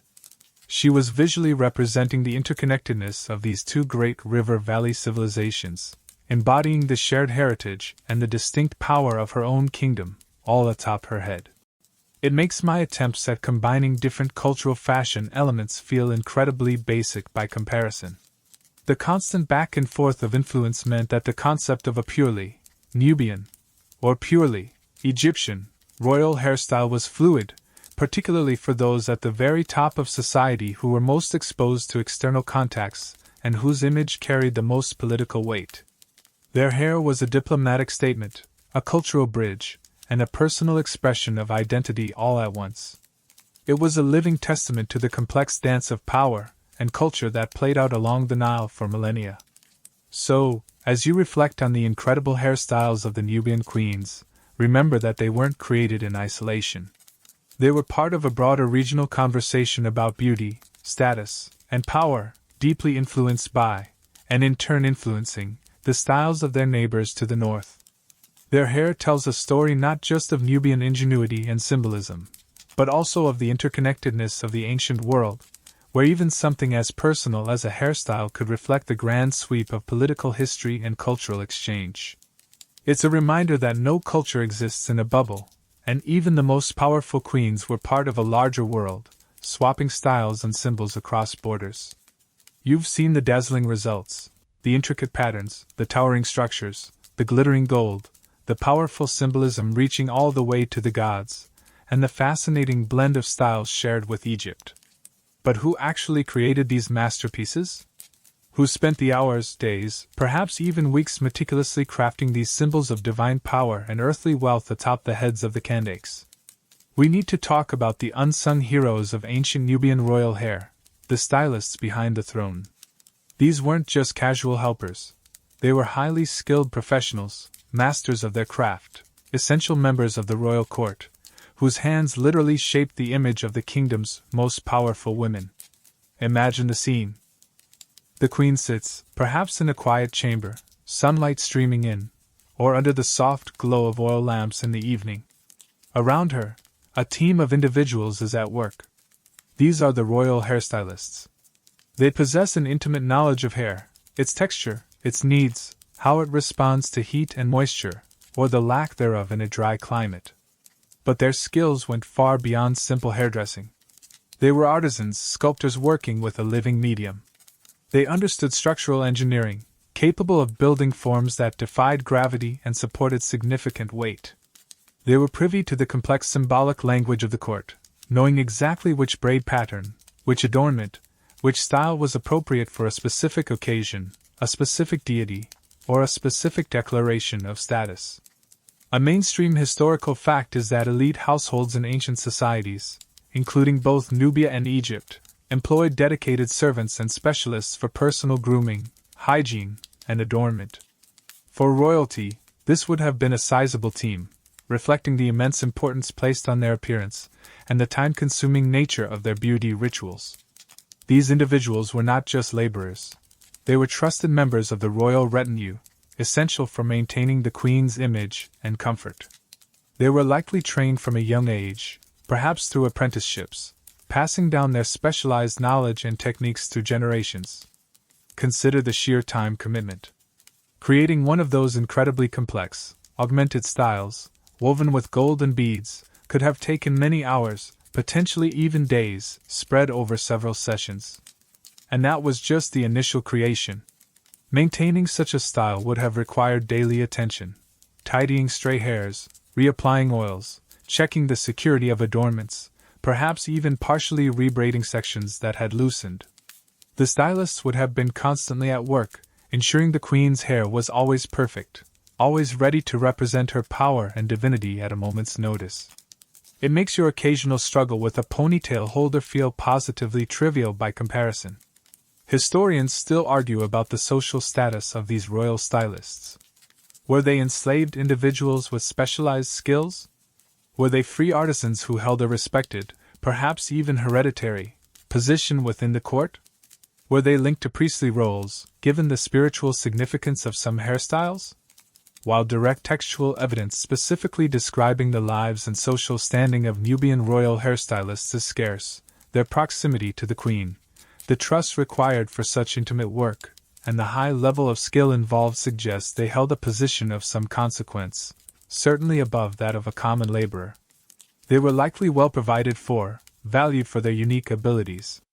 The relationship between a queen and her primary stylist must have been incredibly close. This person was not only responsible for her physical appearance but was also present during private moments, potentially privy to conversations or moods not seen by others. They would have spent hours together, day after day. The stylist would need to understand the queen's preferences, her comfort level, and perhaps even anticipate her needs. Imagine the bond that could form, the quiet conversations, the shared moments of concentration during a complex styling session. Your hairdresser might know a lot about your weekend plans, but imagine them knowing your plans for negotiating with a rival kingdom while simultaneously crafting a divine ram's horn into your hair. A quirky tidbit to consider is the possibility that certain styling techniques or patterns were closely guarded secrets, passed down only within specific families or guilds of royal stylists. Given the symbolic power of the hairstyles, ensuring consistency and accuracy in their execution would have been paramount. This knowledge wasn't just about aesthetics. It was about maintaining the visual integrity of the royal image and its connection to tradition and the divine. A mistake in a symbolic braid, or the incorrect placement of an adornment could have been seen as a bad omen or a weakening of the queen's power. No pressure, right? Just casually weaving in the fate of the kingdom with this gold thread. The tools of their trade would have been relatively simple by modern standards, but effective. Combs made of bone, wood, or ivory, sometimes beautifully carved. Pins and bodkins for sectioning and securing hair, perhaps made of metal or bone. Small containers for oils and pigments. And, of course, their own hands, skilled and nimble from years of practice. They would have needed strong fingers for intricate braiding and twisting, and a steady hand for placing delicate adornments. The sheer manual dexterity required for some of the styles we see depicted is astonishing. The stylists weren't just executing instructions, they were likely collaborators in the creative process. While tradition and symbolism dictated many elements of the royal hairstyle, there would have been room for innovation and adaptation, perhaps guided by the stylist's expertise or influenced by new trends from places like Egypt. The stylists might advise the queen on what was possible, what would look best, how a certain style would interact with her regalia or her daily activities. They were the technical experts who brought the queen's vision, or the demands of tradition, to life. Think about the trust involved. Allowing someone such close access, and trusting them with your appearance which was so deeply tied to your identity and authority, speaks volumes about the relationship between the queen and her stylists. They were more than just employees. They were essential members of her inner circle, guardians of her image, and silent witnesses to the rituals of her daily life. It makes you think about the quiet power held by those who work behind the scenes, shaping the public face of the powerful. So, as you continue to picture the magnificent hairstyles of the Nubian queens, take a moment to appreciate the hands that created them. The nameless individuals who spent countless hours nurturing the hair, mastering the intricate techniques, weaving in the gold, and ensuring every detail was perfect. They were the artists, the engineers, the keepers of tradition, whose skill and dedication were just as vital to the projection of royal power as the queen's own authority. Their work is literally etched in stone, a testament to their mastery and their indispensable role in the world of ancient Nubian royalty. They deserve a quiet nod of respect, perhaps even a sleepy round of applause, for tackling those truly epic hair goals. You've imagined the skilled hands of those royal stylists, the hours of meticulous work, the trust required to shape the very image of the kingdom's most powerful women. But how do we, millennia later, sitting here in our modern world, even know about these incredible hairstyles? How can we see the intricate braids, the towering forms, the glittering gold woven into hair? The answer, thankfully, lies in the enduring legacy of ancient Nubian art. It is through the statues, the temple reliefs, the tomb paintings, and the artifacts unearthed by archaeologists that these secrets have been preserved, frozen in time, offering us glimpses into a world where hair was power, beauty, and divinity. Step into one of the ancient Nubian temples, like those at Abu Simbel, partially relocated, but originally built by Egyptians in Nubian territory, reflecting that complex cultural exchange, or the pyramids and temples at Meroe. As you walk through the stone doorways, your eyes adjust to the dim light. Everywhere you look, there are images carved into the walls, reliefs telling stories of rulers, gods, battles, and ceremonies. And among these figures, standing tall and commanding attention, are the queens, the Kandakes. Their forms are often idealized, powerful, and serene, but the details of their appearance are meticulously rendered. Their clothing, their jewelry, their regalia, and crucially, their hair, are all depicted with care, providing us with an invaluable visual record of these ancient styles. Look closely at a relief carving of a queen making an offering to a deity. See the precise lines indicating rows of cornrows running across her scalp, or the texture suggesting dense, cultivated locks. Notice how individual braids are shown, sometimes coiled into complex patterns, sometimes flowing down her back. See the tiny circles or dots that represent the gold rings woven into the hair, catching the light even in stone. These aren't just vague representations. They are often detailed enough to allow experts to analyze the styling techniques used. It's like looking at an ancient instruction manual for power hair, albeit one written in stone and lacking captions like Step 3. Add 500 gold rings, distribute weight evenly. Statues provide another dimension to this visual record. Sculpted in stone, bronze, or other materials, these figures offer a three-dimensional view of the hairstyles, allowing us to appreciate their volume and structure in a way that flat reliefs cannot. Look at a statue of a Kandake. Her face might be serene and powerful, but her hair is often a true marvel, a solid, sculpted mass that replicates the intricate braiding, the thick locks, the added volume that created those architectural forms. You can see how the hair rises from the head, how it is shaped and contained, how it provides a base for the heavy crowns and headdresses. These statues aren't just portraits of individuals. They are monuments to the power and significance of their hair. Trying to replicate one of these sculpted styles on a modern head? You'd need more than just hairspray. You'd probably need cement. Tomb paintings, though often less formal and sometimes more damaged than temple reliefs and statues, offer potentially richer details, including color. While the colors might have faded over millennia, remnants can still reveal how different sections of hair were distinguished, perhaps indicating the use of different textures, extensions, or even subtle coloring. Paintings might also show the hair in different contexts, perhaps less formal styles for daily life, though for royalty, less formal, still likely meant incredibly elaborate, or specific styles associated with funerary rituals.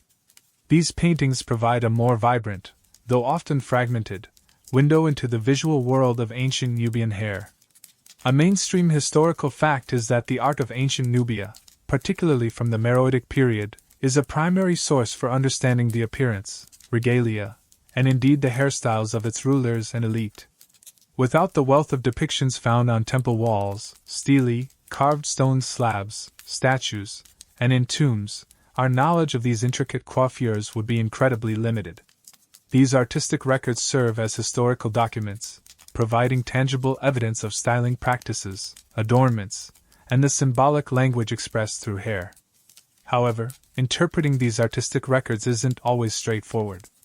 Historians still argue whether these depictions are purely realistic representations of how the queens actually wore their hair every day, or if they are idealized or symbolic portrayations designed to convey specific messages about power, divinity, or tradition. Are the exaggerated volumes and rigid shapes always literal, or are they artistic conventions intended to emphasize the queen's extraordinary status? It's a constant challenge to distinguish between artistic license and documentary accuracy when looking at ancient art, especially across different periods and different artistic styles. Was that massive pile of hair exactly that size in real life, or was the artist just trying to say, "This queen has really powerful, big hair"? A quirky tidbit to consider is the potential for artistic shortcuts or conventions that might obscure some details. For example, while some reliefs show individual braids with incredible precision, others might represent complex braided areas with a more generalized texture pattern. Similarly, distinguishing between natural hair styled in locks, extensions added to create volume, or even full wigs, though evidence for elite wigs seems less prevalent in Nubia compared to Egypt, can sometimes be difficult based solely on the artistic representation. It's like trying to understand how a complex dish was made just by looking at a highly stylized drawing of it on a menu. You get the general idea, but the specific techniques might be lost in translation. The durability of stone and the protection offered by tombs have allowed these images to survive for thousands of years, far outlasting the organic materials of the hairstyles themselves. While actual hair artifacts have been found in some archaeological contexts, like the hairpieces mentioned earlier, the most comprehensive record comes from these artistic sources.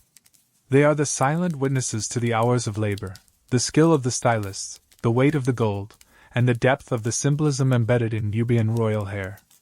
These artistic representations don't just show us the hairstyles, they show us the hairstyles in context. We see them integrated with the crowns, the jewelry, the clothing, and the symbolic objects the queens held. We see them in scenes of religious rituals, military triumphs, and royal processions. This context is crucial for understanding the meaning and function of the hairstyles, showing how they were part of a larger system of visual communication that reinforced the queen's identity and authority. The art provides the narrative frame within which the power of the hair is fully revealed.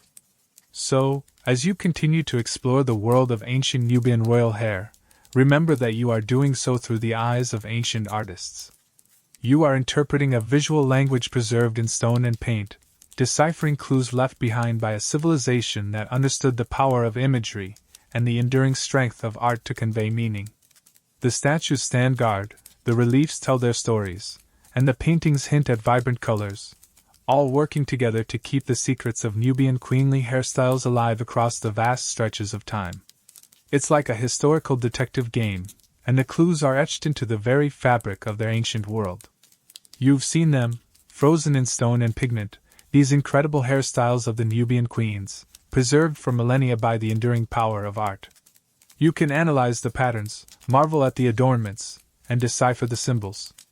But looking at the finished product, the static image, it's easy to forget the immense effort, the time, the skill, and the sheer physical labor that went into creating and maintaining these living masterpieces. This wasn't just a quick trip to the ancient salon. This was an ongoing, demanding process, requiring dedication from the queen and, even more so, from her team of stylists. Let's step behind the curtain, out of the temple reliefs, and imagine the daily reality of getting that royal hair ready. Think about the time commitment first. For us, a complex hairstyle might take an hour or two, maybe half a day for something really elaborate or involving color. For a Nubian queen, especially one with a towering, augmented, gold-laden coiffure, the initial creation of the style could have taken days. Imagine sitting still, hour after hour, while skilled hands meticulously part your hair, weave in extensions made of human hair or plant fibers, create hundreds of tiny, precise braids or cultivate thick, uniform locks, and then carefully integrate pounds of gold rings, beads, and other adornments. This wasn't a passive experience.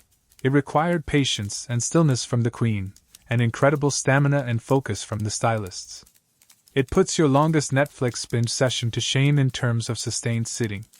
And once the style was created, it wasn't just set it and forget it. These were not low-maintenance looks. Maintaining the neatness of intricate braids, preventing frizz, keeping locks clean and defined, reapplying those essential oils we talked about, checking the security of every single adornment. This was likely a daily ritual. Imagine waking up and needing a team of people to spend an hour or more just on hair maintenance before you could even think about having breakfast or starting your royal duties.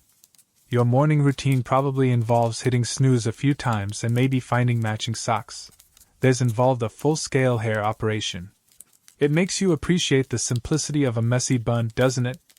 A mainstream historical fact is that across the ancient world, for elites in societies like Egypt and Nubia, personal grooming and adornment were incredibly time-consuming processes that required the dedication of numerous servants and specialists. Their appearance was a reflection of their status and power, and the resources poured into maintaining it, including the time and labor, were significant.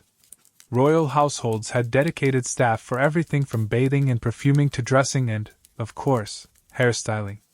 The queen's time was valuable, but so was her image, and the hours spent on her hair were considered a necessary investment in maintaining that image of power and divinity. The skill level of these stylists must have been phenomenal. They weren't just able to braid, they were architects of hair. They understood how to section hair precisely for uniform patterns. They knew how to integrate extensions seamlessly and securely. They were experts in creating volume and shape, turning hair into geometric forms or flowing masses. They had to understand the weight distribution of heavy adornments and how to attach them so they wouldn't pull or damage the queen's natural hair. And they had to do all of this with relatively simple tools, relying primarily on their hands and a few basic implements. Think about trying to build one of those towering styles with just a comb and some pins. It required mastery that goes far beyond your average cosmetology degree. They were basically structural engineers who specialized in organic materials and precious metals. The tools themselves, as we touched on briefly, were likely simple but effective. Combs made of wood, bone, or ivory were essential for detangling and creating clean parts. Pins and bodkins, perhaps made of bone or metal, would have been used for sectioning, securing braids, and attaching adornments. Small containers held oils, perfumes, and perhaps pigments.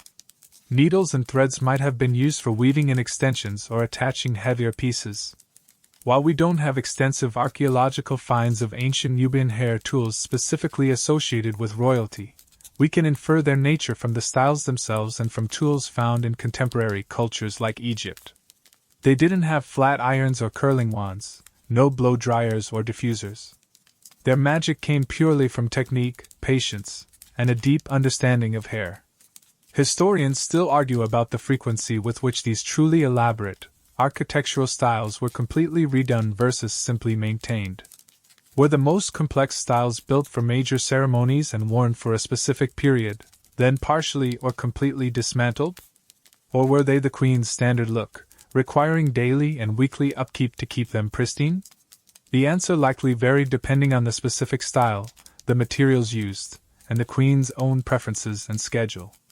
A massive, heavily adorned style might be reserved for state occasions, while a slightly less monumental but still intricate style was worn for daily court life. But even the less monumental styles were incredibly complex by modern standards. A quirky tidbit to consider is the logistics of sleeping with such elaborate hairstyles. Imagine trying to lie down comfortably with a towering structure of braids, locks, extensions, and gold on your head. While we don't have direct evidence from Nubia, in ancient Egypt, special headrests were used to support the head and protect elaborate wigs and hairstyles during sleep. It's highly probable that Nubian royalty used similar devices, perhaps carved or padded headrests designed to allow the queen to rest without crushing her carefully constructed coiffure. You need more than just an extra pillow. You need a custom-made neck cradle just to get some shut-eye. It makes my occasional neck pain from sleeping wrong seem like a walk in the park compared to a potential ancient hair-induced chiropractic emergency. The time spent on hair wasn't just about aesthetics. It was also about power dynamics. The very fact that a queen could afford to spend hours each day or week on her appearance, requiring the labor of multiple skilled individuals, was a powerful statement of her wealth and status. It demonstrated her access to resources, not just the gold and jewels, but the human resources needed to maintain her image. Her hair was a visible symbol of the kingdom's prosperity, and her command over its people and wealth. The hours she invested, or rather, her stylists invested on her behalf, in her hair were as much a part of her royal duties as attending ceremonies or receiving foreign dignitaries. The relationship between the queen and her stylists, as we touched on, must have been one of deep trust and familiarity. These were the people who saw her in her most vulnerable moments, while her hair was being worked on. They would have been intimately aware of her moods, her comfort, her preferences. The process of getting her hair done would have been a significant part of her daily interaction, a quiet time amidst the demands of rule.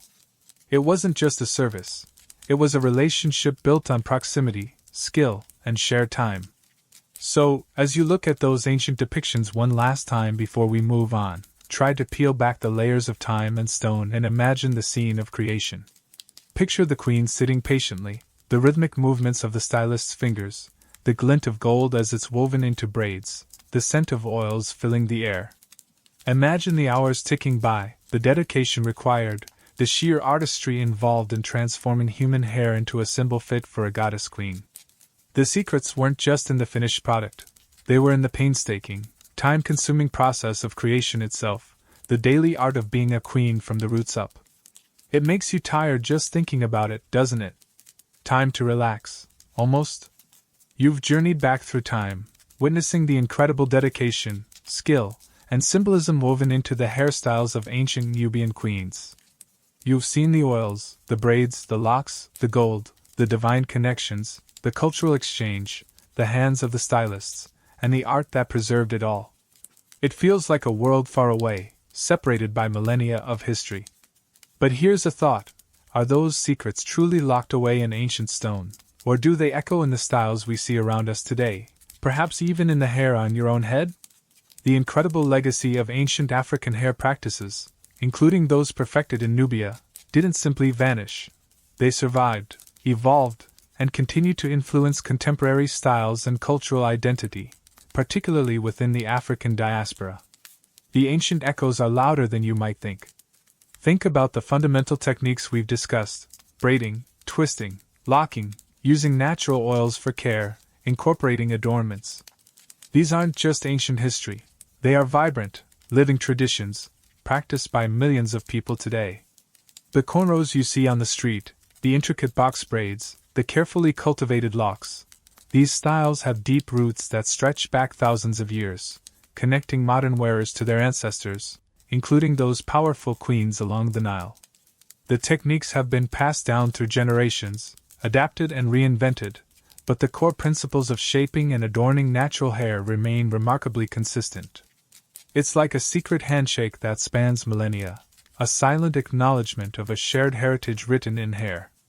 A mainstream historical fact is that many traditional African hairstyles, including various forms of braiding, twisting, and locking, have been maintained and adapted across centuries and continents, surviving the transatlantic slave trade and becoming powerful symbols of cultural resilience and identity in the African diaspora. These styles are not merely trends, they are cultural touchstones, linking wearers to their ancestral homelands and the rich history of African civilizations like ancient Nubia. For someone today wearing cornrows, they are participating, perhaps unknowingly, in a tradition that was perfected on the heads of queens and pharaohs thousands of years ago. The emphasis on nurturing natural hair health, which we saw was crucial for supporting those elaborate ancient styles, remember all that oiling, is also a powerful echo in modern hair care movements. The focus on using natural oils and butters, understanding and caring for diverse natural textures, and moving away from harsh chemicals are all practices that resonate strongly with the likely hair care routines of ancient Nubians. It's a return to foundational wisdom, recognizing that healthy hair is the best canvas, whether you're preparing it for a golden crown or just trying to manage frizz on a humid day. It feels good to know your expensive natural hair product might have ancient, queenly roots. Historians still argue whether the precise symbolic meanings of specific ancient Nubian braid patterns or adornments were fully preserved through the centuries, or if the survival is more about the techniques and the general cultural significance of hair itself. While some specific meanings may have been lost or transformed over time, the fundamental idea that hair is more than just fiber, that it is a powerful expression of identity, status, and connection, is a legacy that absolutely endures. The feeling of pride and cultural connection many people experience when wearing traditional or historically influenced styles speaks to the deep-seated power of this ancient understanding. The use of hair extensions and added hair, while perhaps less monumental today than building a literal architectural structure on your head, is another practice with ancient roots. Modern weaves, wigs, and extensions allow for versatility and creative expression, much like the added hair and fibers used by Nubian stylists enabled those gravity-defying ancient looks. It's the same principle, augmenting natural hair to achieve desired volume, length, or shape, applied with different materials and on a different scale. Though I doubt any modern stylist is regularly weaving in pounds of solid gold rings as standard practice. My wallet certainly hopes not. A quirky tidbit about this modern connection is how archaeological discoveries and the study of ancient art have directly inspired contemporary hairstyles and fashion.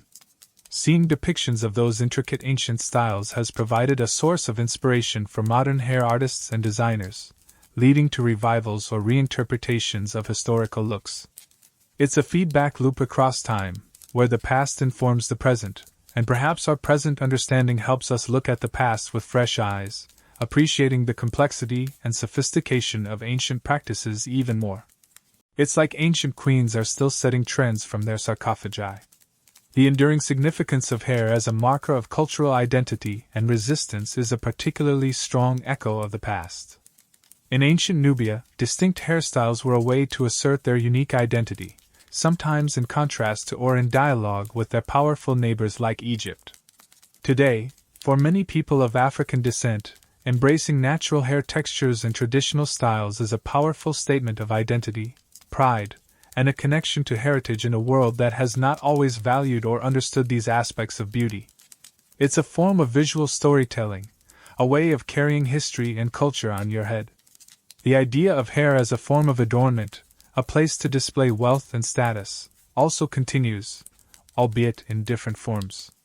While we might not weave solid gold rings directly into our braids for daily wear, unless you're really committed to the ancient queen aesthetic, modern hair accessories, jewelry, and the cost of elaborate styling still reflect the concept of hair as a site for personal decoration and display. The sparkle of a bejeweled hair clip, or the gleam of a carefully applied hair oil are distant cousins of the gold and precious stones that adorn the heads of the Kandakes. Even the connection to the divine or spiritual aspects of hair persists in some modern traditions and beliefs, where hair is seen as having spiritual energy, requiring careful handling, or being significant in rituals. While perhaps not as overtly linked to state-sponsored religion as for ancient royalty, the idea that hair is more than just physical remains, that it holds a deeper significance, is an ancient thread that continues to run through many cultures. Looking back at the secrets woven into ancient Nubian queenly hairstyles isn't just an academic exercise. It's a way to understand the deep cultural significance of hair that has resonated across millennia and continues to shape identity and expression today. The techniques, the care, the symbolism, the sheer artistry, these are not just relics of the past. They are living traditions, carried forward in the hands of stylists and on the heads of individuals who, perhaps unknowingly, are walking in the footsteps of queens. Their hair was power, beauty, and history, and in many ways hair still is. And now, as we gently pull back from the vibrant world of ancient Nubia, letting the images of those powerful queens and their incredible hair slowly fade, feel the weight of history lift, the intricate patterns, the gleam of gold, the scent of ancient oils, they recede into the quiet hum of the night. You are safe here, drifting, letting the echoes of ancient secrets lull you into stillness. The journey is complete. The queens and their stylists have finished their work for tonight. Rest now, let your own thoughts settle, like dust motes in a sunbeam, slowly, softly.